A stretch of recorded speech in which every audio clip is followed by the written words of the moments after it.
Começando o capítulo 4. Esse capítulo, ele é focado no Loki, principalmente, né? A gente viu ele nos 3 primeiros capítulos bem quietinho, né, dele. E aí a gente tem essa revelação de quem ele é agora. Só para deixar assim um pouquinho mais organizado, o primeiro capítulo e o segundo, eles contam como um episódio sobre todo mundo, tá? A gente teve o primeiro capítulo sobre a Kate, que é o capítulo 3, e agora a gente vai ter o capítulo sobre o Loki. O que acontece aí? O capítulo da Kate, ele ainda não entra nos assuntos sobrenaturais da ilha, né? Não entra sobre... Não aconteceu nada de tão místico, né? No sentido de... só contou sobre a história da Kate e como ela foi pega pela polícia, só isso, basicamente. Só que, ao mesmo tempo, teve muita coisa que aconteceu ali voltada pro acaso, né? O jeito que a captura dela aconteceu. E no Loki a gente vai ver que tudo voltado pro destino. Então, de certa forma, o capítulo da Kate contrapõe o capítulo do Loki, né? Por exemplo, a Kate estava naquela caminhonete do cara, do fazendeiro, né? E de repente o policial, depois que a caminhonete capota, o policial chega do nada e pega ela. Então tem muita coisa envolvendo o acaso, né? Sorte, não exatamente destino, né? E isso vai contrapor o episódio do Loki. Então esses 2 primeiros capítulos, ele já tem isso, né? Um conta mais com a sorte e o outro com o destino. E esse capítulo também, o 4, já começa com o ponto de vista do Loki, do acidente. Não do acidente, mas o mesmo jeito que o Jack acordou no primeiro capítulo, o Loki vai acordar agora, né? Começa com o foco no olho dele. É como se fosse o capítulo 1, a versão do Loki do acidente, entendeu? E eu comentei também que Lost não tinha um personagem principal, todos eram principais, dependendo do ponto de vista que você enxerga eles. Então, esse capítulo vai mostrar um pouco mais isso também, com essa primeira cena já comparando com a primeira cena do ponto de vista do Jack acordando. Então, já tem esses pontos aí, só nessa primeira cena do olho dele, né, que dá pra reparar. Outra coisa que interessante é o seguinte, que a série, obviamente, ela tem os mistérios principais, né, que é o urso polar, a fumaça preta, a francesa e tal. Só que aí, da mesma forma que no capítulo 3, o mistério foi a vida da Kate, no capítulo 4 o mistério é quem é o Loki.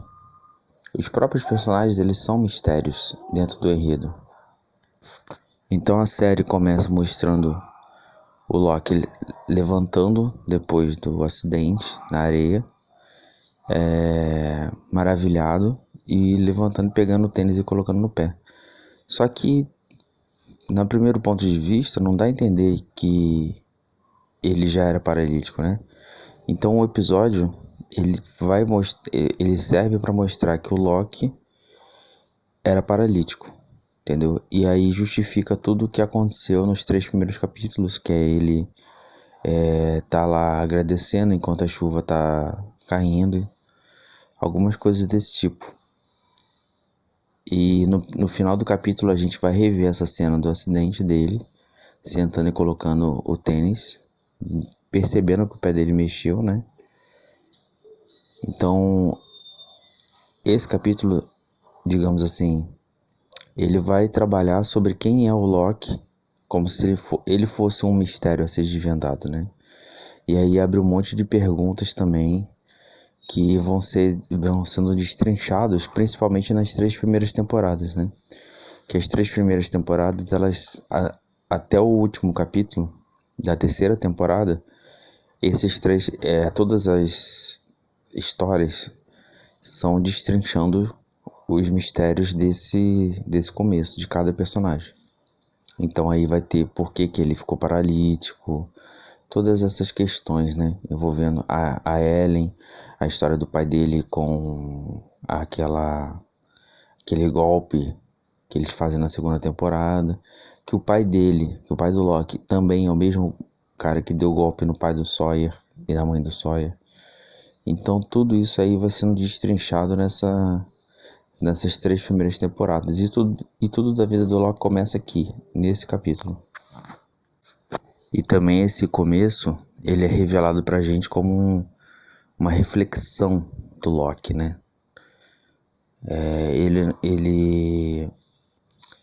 Aí tem o ataque dos javalis, né? Ao pessoal, à noite. E aí a introdução do Loki falando que eles vão ter que caçar e tal, né?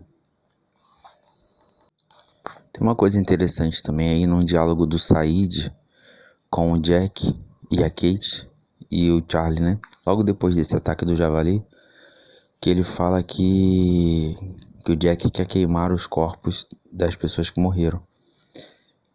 E aí o Said fala assim, a gente vai queimar eles sem saber nem a religião de cada um. E esse momento aí, ele é a essência do final do Lost.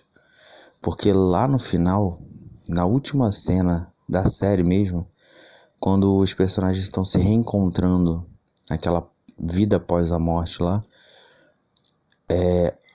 aquele finalzinho que o Jack encontra o pai e na igreja tem um vitral no fundo com referência a várias religiões. Então dá para entender que Lost também sempre quis abranger todos os tipos de religião dentro da história, né? Mas lá eu vou explicar isso melhor. Nessa cena que o Loki joga a faca e pega no banco do lado do Sawyer e fala vamos caçar, né? Você já dá pra entender que de algum jeito o Boone vai ficar um pouco ele vai ter uma atenção pelo Loki interessante. Já dá pra ver desde esse começo aí, né? Que vai combinar neles dois irem juntos pra selva e tal. E depois quando eles encontram a escotilha e até a morte do Boone. Mas já dá pra entender nesse momento aí que o Boone já ficou um pouco interessado em quem é o Loki também, né? Logo depois que o Loki abre a mala com as facas, né? O Hurley pergunta assim, quem é esse cara? Então, tipo assim, nesse momento aí, os escritores, eles abrem essa brecha a partir dessa pergunta do Hurley, dizendo, a gente vai te mostrar quem que é esse cara, entendeu? O mistério hoje é quem é esse cara. E aí a gente corta para o Loki no trabalho e o Randy, né, que é o chefe dele, vindo falar com ele. E o Randy, que é o chefe do Loki, é o mesmo chefe do Hurley, da lanchonete de frango, que depois o Hurley comprou a lanchonete e o Randy virou empregado dele, né? Então já tinha essa ligação entre o Loki e o Hurley. Interessante também que nessa abordagem que o Randy faz com o Loki no trabalho, ele fala assim, eu preciso daquele relatório para meio-dia, não é meio-dia 30, não é meio-dia 15, é meio-dia em ponto. E é uma coisa muito específica do tempo, né? Que na ilha eles estão completamente perdidos no tempo. Eles não sabem a hora que é exata. Então acho que esse flashback aí do Loki, ele quer fazer essa comparação de uma vida que você não controla o tempo, né? Assim, e você também tá à vontade para ser quem você é, usar a roupa que você quiser e tal. Totalmente fora da sociedade. E aí quando corta para esse flashback, o Loki tá num cubículo, ele tá, entre aspas, submisso ao chefe, sendo que na ilha ele é completamente livre, espontâneo e E ele é a autoridade lá, ele é o cara que sabe de como caçar o porco. Personalidade completamente diferente, né? Em 9 minutos e 50, caso alguém queira verificar, o Loki apertando a calculadora do trabalho é o mesmo barulho do monstro de fumaça. E na época também teve umas teorias sobre isso, né? Sobre o barulho da calculadora do Loki ter alguma coisa a ver com o monstro de fumaça. Se você ouvir bem especificamente aí, você vai entender o que eu tô falando. E eu não sei exatamente se foi proposital, né? Ou se deram uma distorcida aí no barulho da calculadora para parecer o barulho da fumaça preta. Mas no final das contas não tinha nada a ver, né? Esse capítulo também tá dando uma preparada na história da Sam, no momento que o Michael pede para ela ficar de olho no Walt. E ela tá lá fingindo que não entende nada de inglês, né, no caso. Então, o capítulo ele é sobre o Loki, né? Mas ele já vai dando um monte de dicas pra gente adiantar, né? Já vai adiantando coisa da vida dos outros personagens pra enganar a gente, entendeu? Até nesse momento a gente imagina que a Sam não saiba nada de português, de inglês no caso, né? E pra quando a gente chegar daqui a pouquinho no capítulo dela, a gente descobrir que ela realmente sabe e ela tá mentindo. Então é interessante ver como que Lost tenta o tempo inteiro enganar a gente, entendeu? Pra depois dar uma revelação. Mostrar uma coisa e depois mostrar o oposto dessa coisa, né? Essa história que acontece com a Shannon, o Boone e o Charlie é muito interessante, porque o Boone, ele fala pra Shannon que ela não vai conseguir se virar na ilha, certo? E a Shannon vai tentar manipular o Charlie para conseguir um peixe para ela. E isso também já adianta o capítulo dessa temporada sobre a vida dos dois, né? Do Boone e da Shannon. Porque nesse capítulo deles é lá pro 20. Eu não lembro exatamente qual que é, eu acho que é o... Não, peraí. É o 14. E eles vai mostrar o Boone indo salvar a Shannon do namorado que supostamente tá agredindo ela. E, na verdade era um golpe dela pra pegar dinheiro dele, entendeu? Que ela já sabia que o Boone ia tentar subornar o cara pra ele largar ela em troca de dinheiro e ela ficar com dinheiro. Então nessa cena aí, nesse capítulo, já dá pra prever que ela é assim, né? A relação deles, que eu digo, da Shannon tentar mostrar pro Boone que ela consegue se virar sem ele e manipulando outra pessoa. Então, é interessante ver toda essa dinâmica acontecendo com eles três, né? E o Charlie, no caso, se passando por... De certa forma, ele foi enganado, né? Então, tem toda essa questão que ele fica remoendo, o fato dele não ser conhecido como músico e tal. Aos 16 minutos e 5 segundos, alguém pega a cadeira de rodas do Loki também pra levar lenha e joga, né, na fogueira que eles estão fazendo. E no capítulo anterior também, a gente viu a cadeira de rodas do Loki sendo usada pelo Charlie e pela Claire para levar a mala, né? Então, você vê como eles vão montando o mistério, né? Deixando as dicas para chegar no final do capítulo a gente descobrir que a cadeira era do Loki. Se a gente fosse separar os personagens entre os que acreditam no destino, os que acreditam no acaso, com certeza a Rose estaria do lado do Loki, né? Só que lá pra frente a gente vai ver o embate do Jack e do Loki sobre isso. Só que nesse episódio aí, eles quiseram colocar a Rose para dar esse contraponto com o Jack. Na cena que o Jack vai falar com a Rose sobre o Bernard, né? E ela tá segurando o anel dele, tá? Que ela pendurou no colar. E também a gente já viu no primeiro capítulo, né? Ela com esse anel, e depois a gente vai entender o que é. E a gente analisando a história da Rose na série como um todo, né? A história dela basicamente foi estar na ilha, saber que a ilha curou ela do câncer e que ela vai reencontrar o Bernard, né? Em algum momento. É a questão da fé dela, né? Também tinha um comentário na época que Lost passou, né? Aí o pessoal do Orkut comentava muito que tinha a semelhança com o Titanic no nome dos personagens, né? O Jack e a Rose. Só um comentário idiota.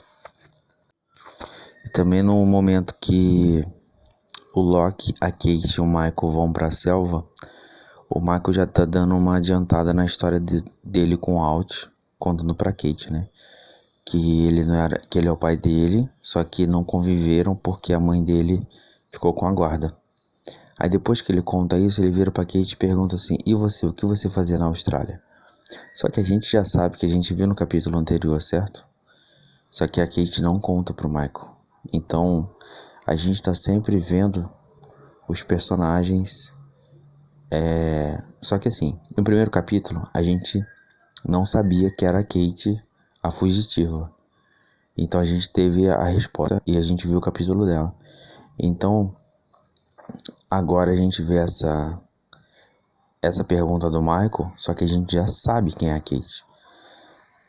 Então assim, a série quer mostrar que por mais que a gente esteja sabendo quem é cada um, os personagens eles não se conhecem ainda. Só a gente de fora que tá entendendo essa dinâmica deles. Mas eles não estão entendendo o que tá acontecendo. Entendeu? O que é legal também nesses flashbacks, né, é que eles sempre se encaixam em algum momento na série. Em algum momento, eles não simplesmente acontecem só para contar a história deles. Eles fazem um contraponto com o que está acontecendo na ilha. Isso é o mais interessante da série como um todo. Eles montam a estrutura de cada episódio pensando, a gente vai colocar isso e a gente vai fazer um contraponto com o flashback. Então acho que toda a estrutura da série de flashbacks e de depois flash do futuro e tal, isso é o mais interessante, essa estrutura que como a série é contada. Não o tema em si. Se você for contar para qualquer pessoa o tema do Lost, talvez seja meio desinteressante, né?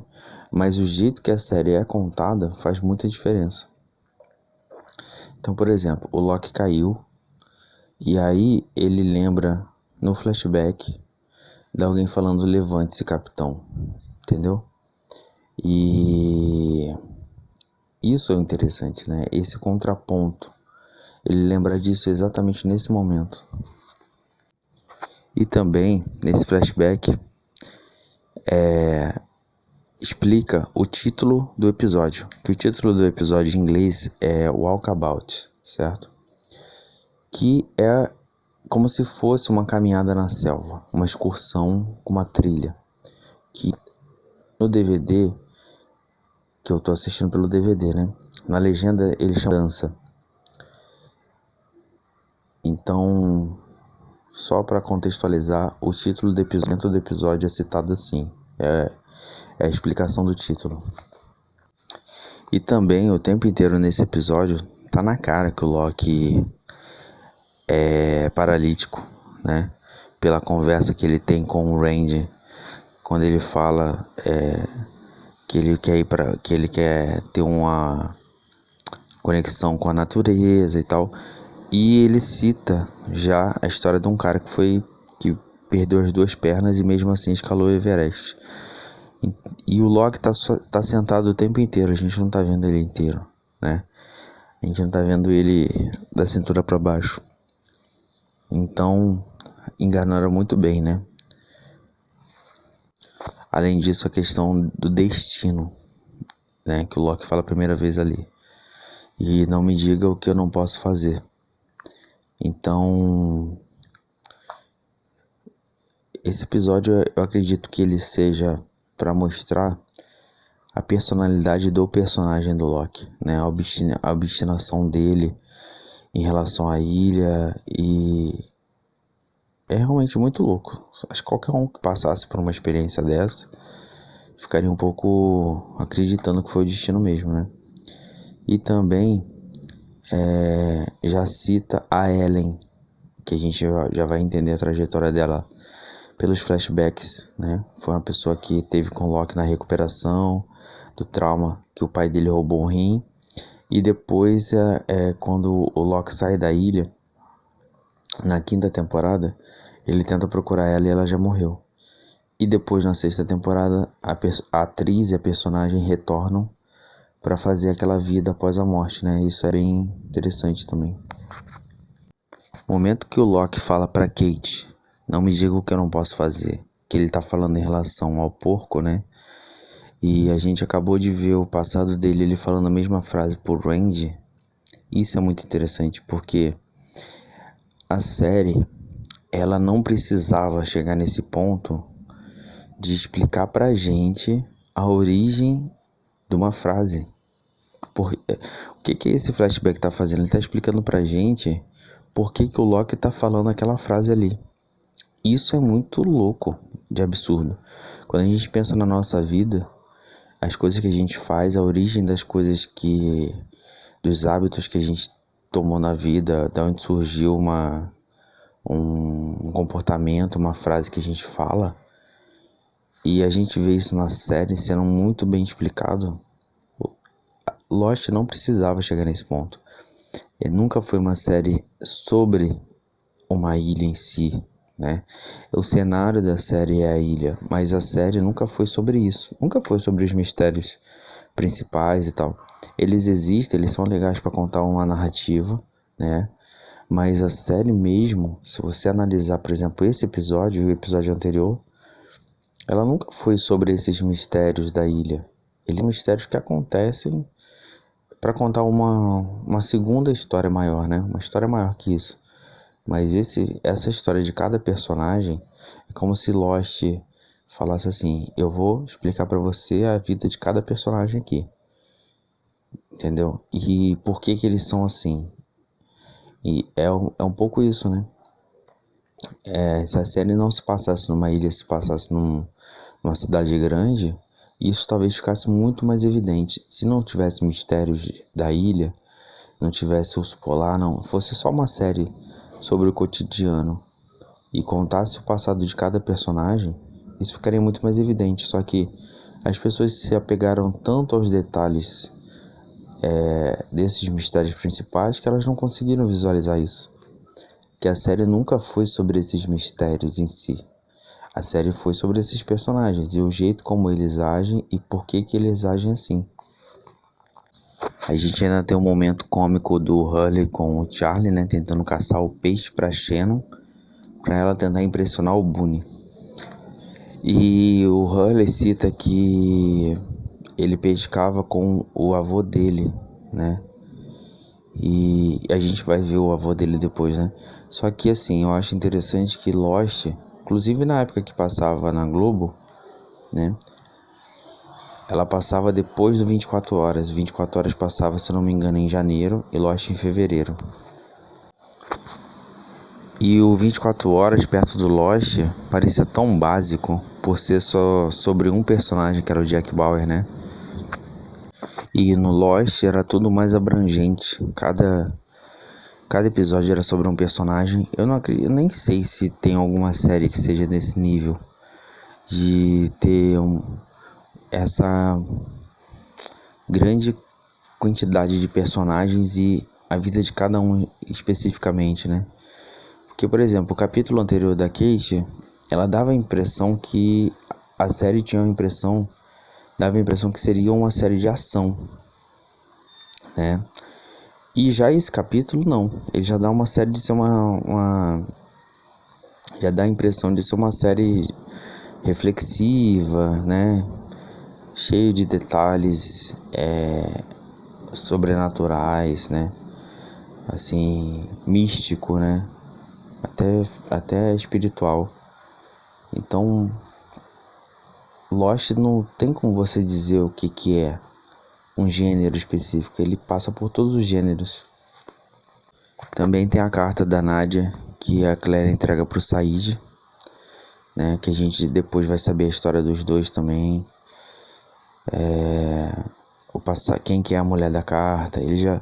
Esse capítulo já vai deixando vários mistérios para serem desvendados sobre os personagens, não sobre a ilha, sobre os personagens, né? E a gente vai depois ver toda a trajetória da Nadia até sair da ilha, ou até o Sayid sair da ilha e reencontrar ela, e ela morrer, né? Depois, na vida após a morte, também os dois estão juntos de novo. E também na conversa do Jack com a Rose, ele já fala que é coisa de família, o fato dele ser médico, né? Que a gente vai ver depois. Então, sempre foi dando já uma dica de cada personagem, né? Do que vai ser a vida deles, né? Aos 30 minutos, quando o Loki encontra o monstro de fumaça preta, né? O que acontece aí? Não mostrou o que aconteceu nesse encontro deles dois, né? Só mostra o ponto de vista da fumaça, depois corta. O que eu acredito que aconteceu aí foi a mesma coisa que aconteceu com o Echo na segunda temporada, né? Que o monstro rastreou o Loki, certo? Deu aquela vasculhada na mente dele para ver o que pessoa que ele poderia se camuflar, né? E talvez ele não tenha encontrado alguém que o Loki estivesse ligado. Porque o que acontece? A fumaça preta, ela se passa por alguém que morreu. E ela vasculha a mente das outras pessoas para tentar puxar alguma coisa para manipular a pessoa. Então, ela fez isso com o Echo e o irmão dele, que era padre. E fez isso com o Jack e o pai dele, que é o médico, né? E com o Loki, ela tenta fazer isso e pelo jeito ela não conseguiu, porque o Loki não vê ninguém morto andando na ilha. No caso, ela deve ter... a fumaça deve ter visto que o Loki era um possível fortíssimo candidato. E só que ela não poderia derrotar ele, né? Não poderia atacar ele pelas regras lá as regras da ilha, né? Eles não poderem se matar, mas só manipular os outros para fazer isso. Então, assim, eu acho que esse momento da série, o que aconteceu nesse encontro dos dois, foi bem parecido com o encontro do Echo com a fumaça preta na segunda temporada. Depois que o Charles vem todo feliz pra Shannon dizendo que conseguiu pegar um peixe, essa cena aí é bem complicada, né? Porque a gente vê todos esses pontos de vista do Boone, da Shannon, do Charlie e do Hurley, né? E como que o Charlie foi feito de trouxa. Então é uma sub-história bem interessante, né? Que a gente tem a história ali do Jack, da Kate, do Loki acontecendo. A gente tem a história da Sam com o Walt e o Michael, e o Jim não apareceu. E a gente tem a história do Boone, da Shannon, do Hurley e do Charlie, né? Então é interessante esses núcleos que vão sendo desenvolvidos, né, em cada episódio. E acho que também isso daí contribuiu pro Charlie se aproximar da Claire, né? Futuramente, né? Ele desencana da Shannon de vez, né? E acho que ele se aproxima da Claire um pouco mais. Também o pessoal da cauda do avião já tá morto, né? E a gente já sabe que não, hoje em dia, né? Quando a gente viu tudo.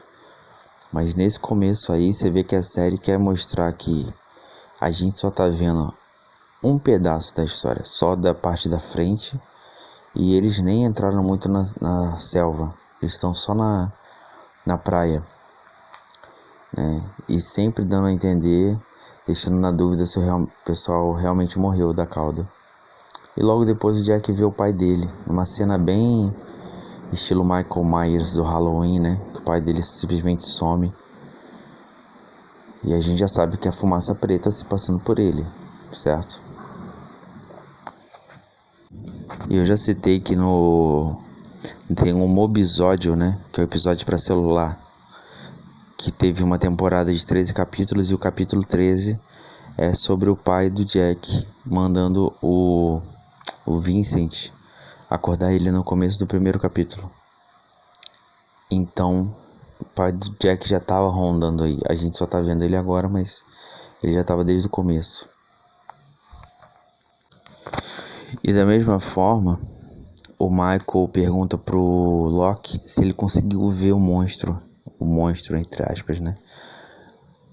E também ele fala assim, o monstro, o que quer que seja aquilo lá, você conseguiu ver?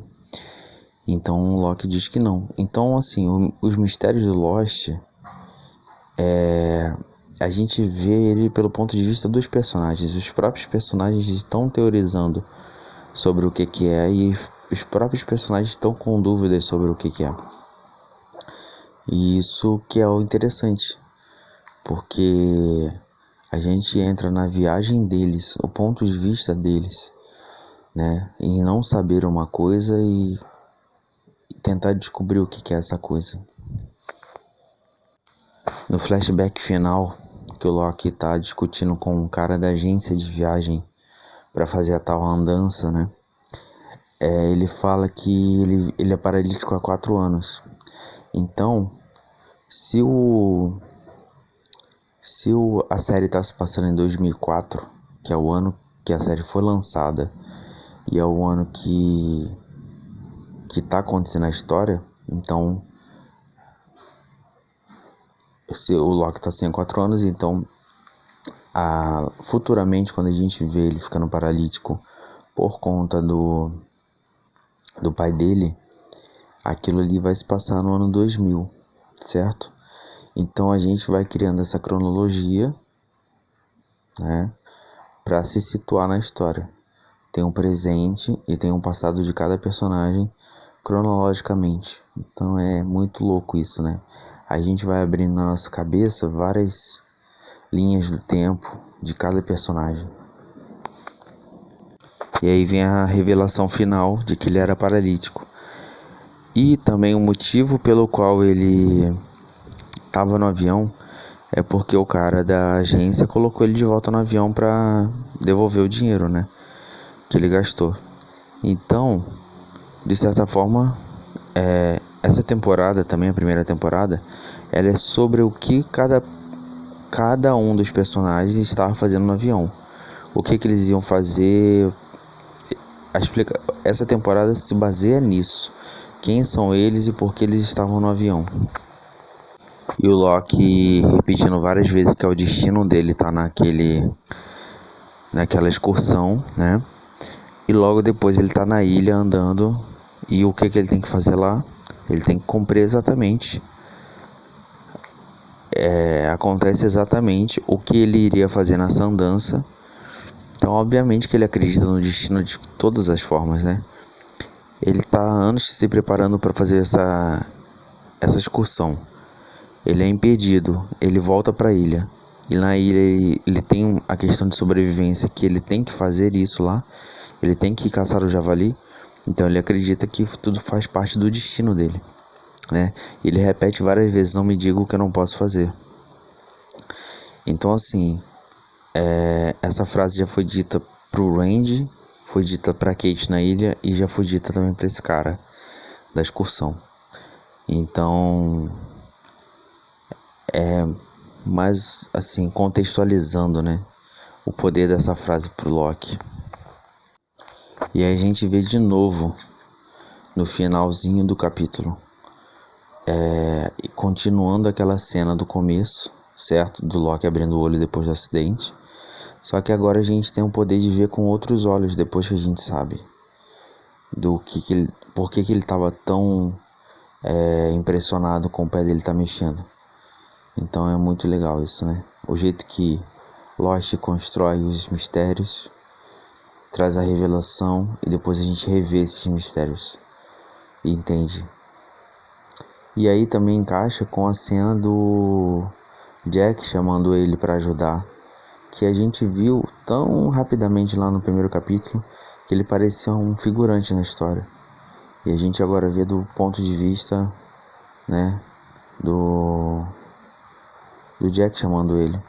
Eu fico imaginando se tudo foi filmado direto no primeiro capítulo, tipo os pontos de vista, tudo na primeira cena, ou se eles retornaram para refazer essa cena depois, porque o primeiro capítulo ele é feito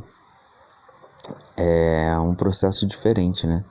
Um processo de exibição do primeiro capítulo para ver se a série ganha espaço e depois eles são aprovados para fazer uma temporada.